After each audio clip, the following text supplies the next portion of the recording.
Rochester Press Box, I'm Bill Pucko, and my pleasure to be with two of the great morning radio guys in Rochester. Did you Tariq, hear that? Spence. The two great. Is there somebody else here coming on? I'm waiting. He means us. I was actually- How you doing, Tariq? Fantastic. Don't ask me about how well the Mets are playing, because I went off on them again and I don't want to jinx it. I think I just jinxed it. Well, they lost the last series. So. That's great.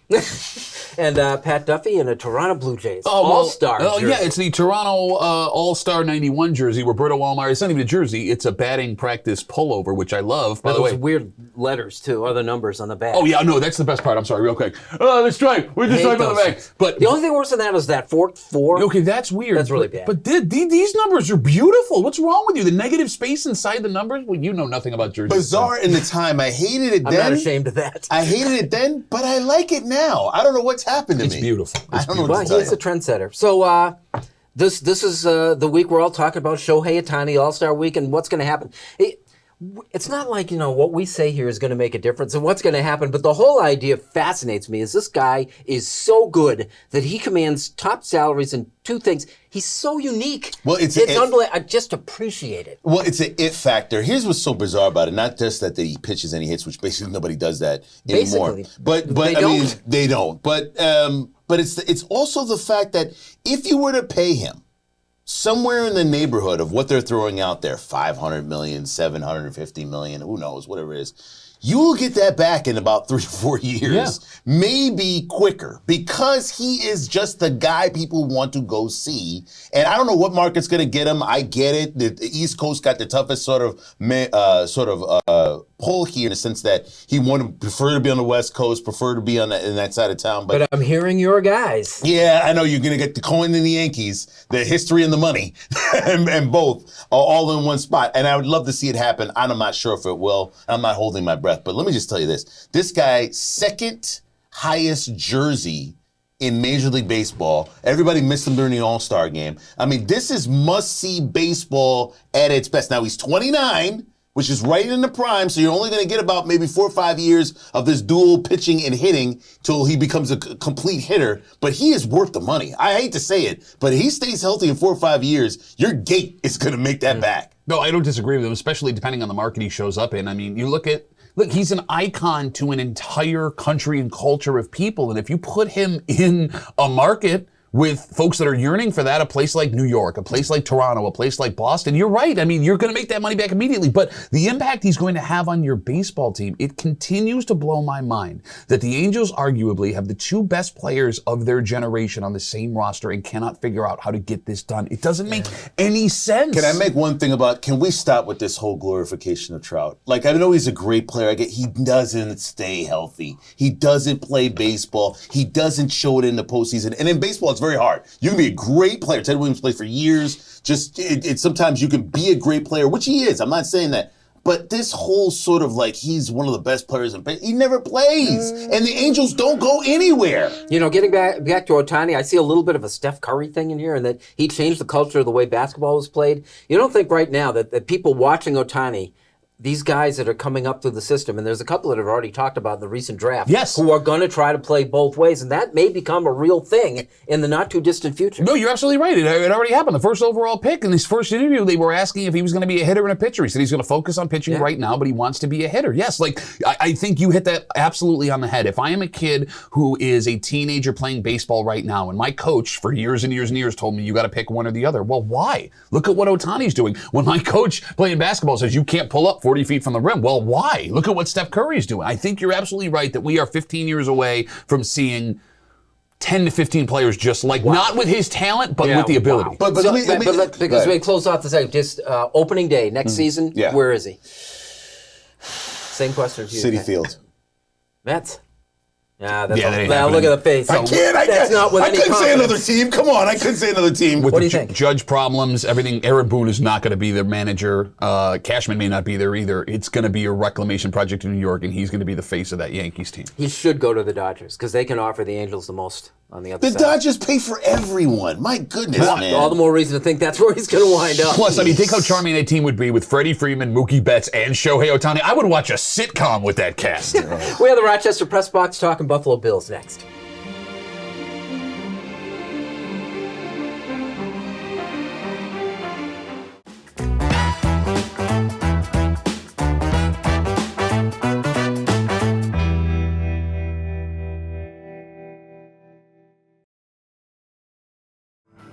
just passing through. J-Mac, Soccer Sam Fantuzzo, Loretta Scott, Joe Beard, 29 in all, life lessons from notable Rochesterians. Available now.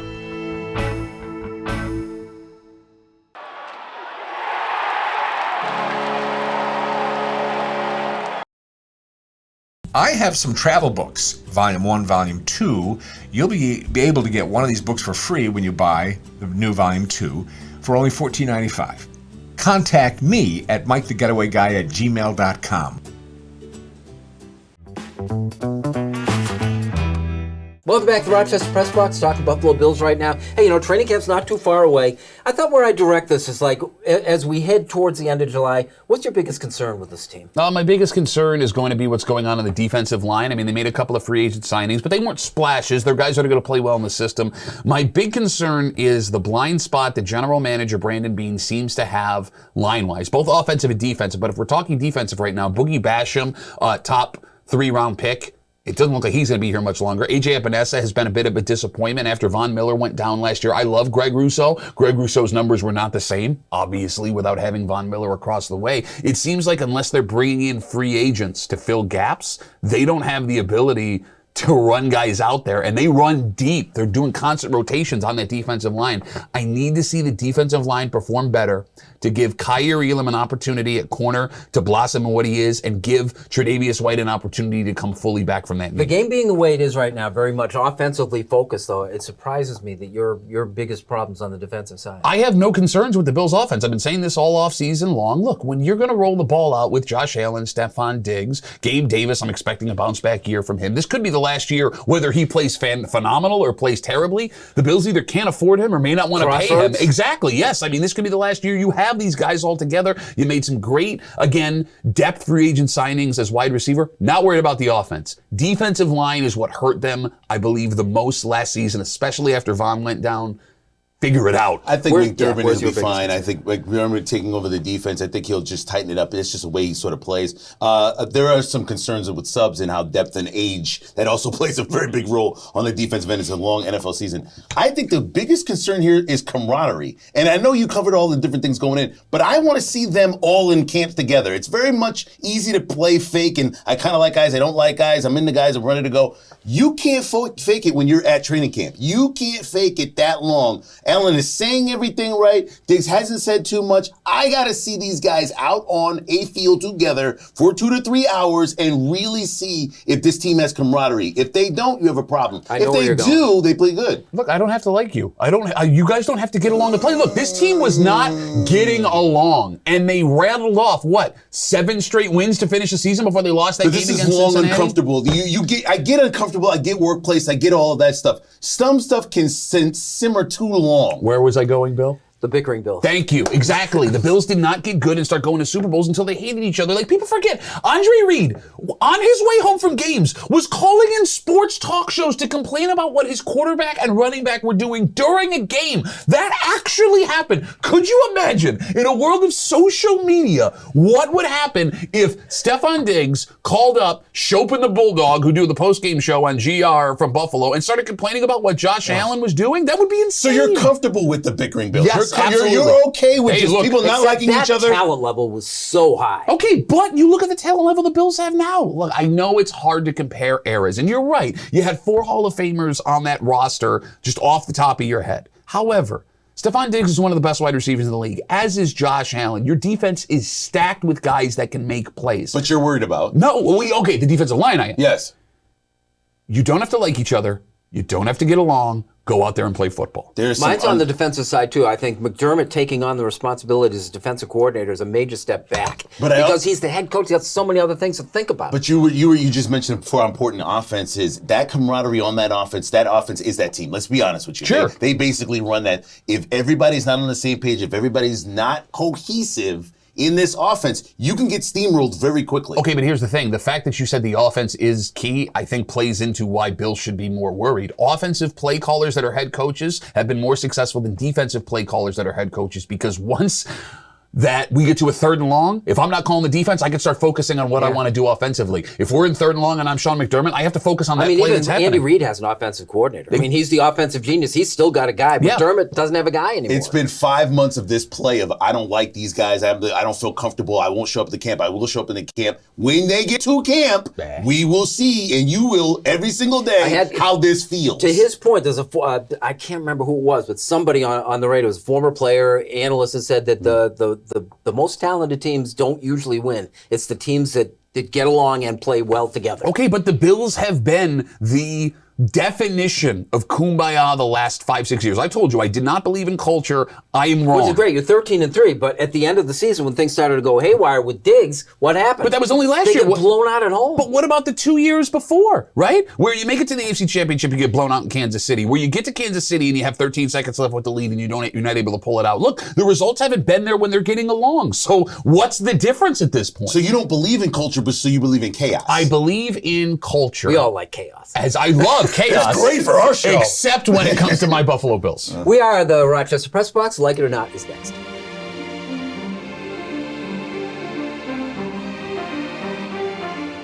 Here's the Press Box trivia question, brought to you by Market View Liquor, where exceptional customer service meets an extensive selection. Jefferson Road.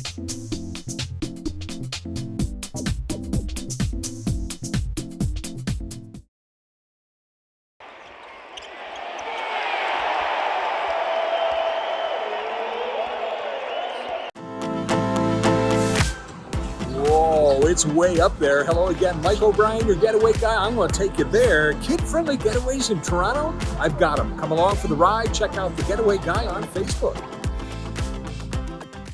Here's the Press Box trivia answer, brought to you by Market View Liquor, where exceptional customer service meets an extensive selection. Jefferson Road at 390.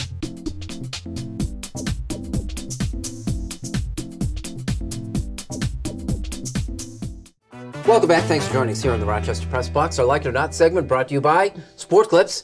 Where the MVP experience is better than ever, Sport Clips. It's a game changer. No appointments needed. Stop by a Rochester location today.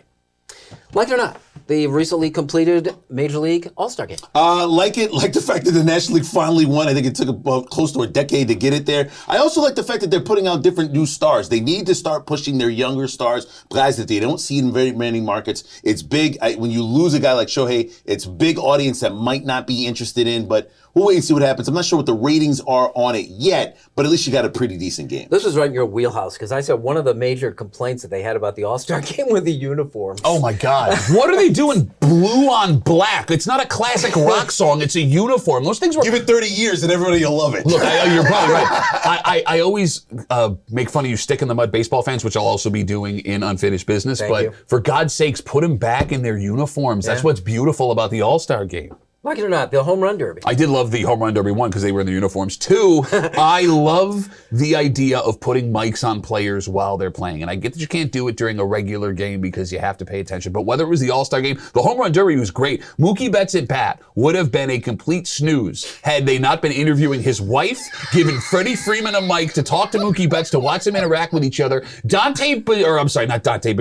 Bichette, getting the mic to interview guys who didn't speak English and having to translate it back. I was dying the whole time, and it was entertaining. He was a mistake. Okay, I loved every second of it. Even mistakes are entertaining. I think that's his point. The fact that you have to go to sort of reality show, who's talking, who can hold a conversation, who can say something funny without going over the edge, understanding it's a family show. This is where television is. The funniest part of the whole thing, and I know this is going to make me look terrible, the kid from Baltimore whose dad pitches for him. Yes, right? Beautiful moment. He has an amazing first round, 20 something home runs, or showing his daughter, this kid's going through to the next round, a guy gets up, buries him. That whole beautiful thing is just gone in a second. He didn't even have to finish his round. It was the greatest thing. I go, oh, look how wonderful it is. Sucks baseball time. Well, it's like Luis Robert, and that's the thing. The thing that struck me is that, so Luis Robert's the guy that came up and beat him. Yeah. He has no friends. Yeah, yes. He's standing there by himself. It's like no one's even talking to this guy. So sad. When Roberts is coming off the plate and the kid from Baltimore goes up to like shake his hand, he tries to tell him, go win the whole thing. Guy's like, yeah, whatever, I just beat you. And then he gets hurt. Yeah, that's not funny, but. Our Like It or Not segment was brought to you by Sport Clips. Unfinished Business is next.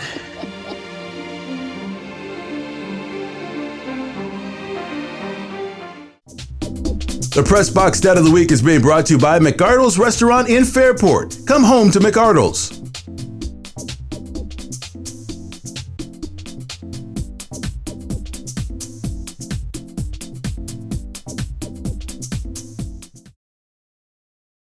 In now to Eichel. He floated one.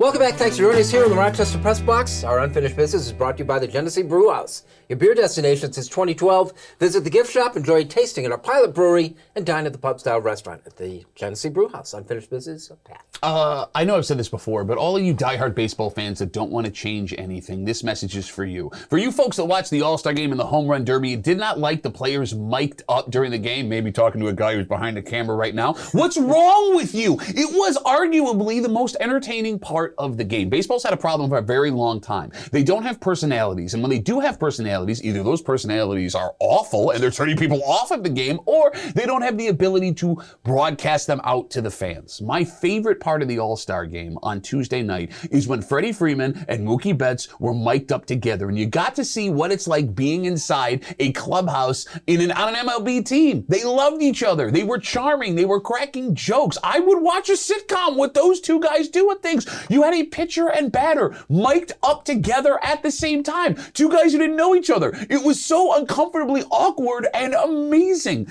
I know that there would be hell to pay if you put a mic in an earpiece in a player during a Major League Baseball game. But you've made so many strides forward with the pitch clock and keeping games down and bringing ratings up. It's something you should explore, because I would be a heck of a lot more likely to watch baseball games I don't care about if I knew I could tune in and see a guy who I enjoy talking to me during that game.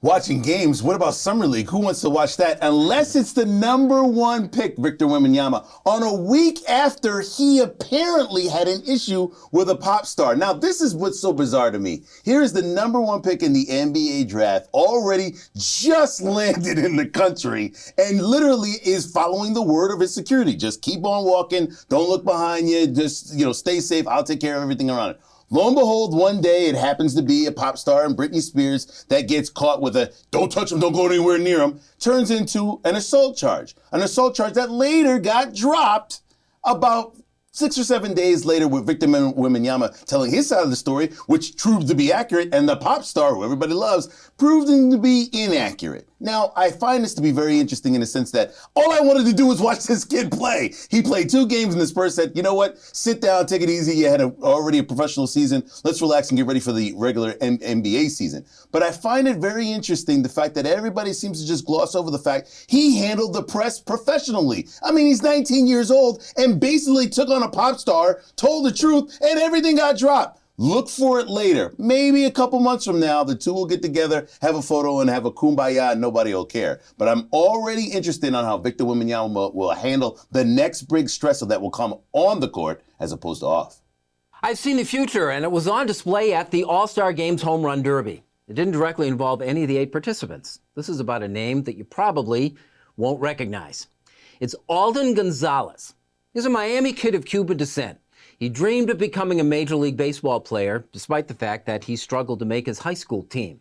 It wasn't until his own dad told him that he was no good, an opinion that Alden eventually came to share, that he focused on another aspect of the game. He's a baseball writer for ESPN.com. He was assigned television field duty by ESPN during the Home Run Derby. 5 of the 8 participants were of Latin descent. Gonzalez speaks fluent Spanish. He was doing the interviews on the field, asking the players questions in English and Spanish, and then translating the response back in English for the ESPN audience. Flawlessly, at least as far as I could tell. Good.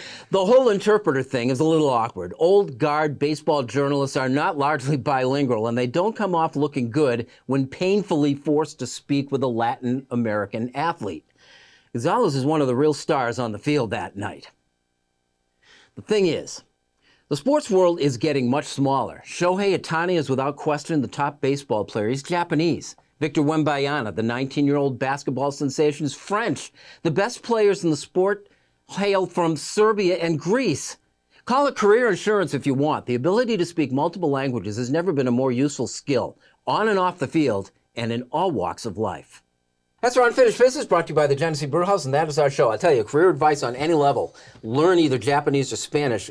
Career insurance. Well, I think it's just great for the country. I mean, there's a lot of people from different countries that are here, and this is the That's not going to change. I can barely do a radio show in English. You want me to do a Japanese radio show? Wouldn't that be something? It would be something. Hey, thanks for joining us here in the Rochester Press Box. We'll see you again next week.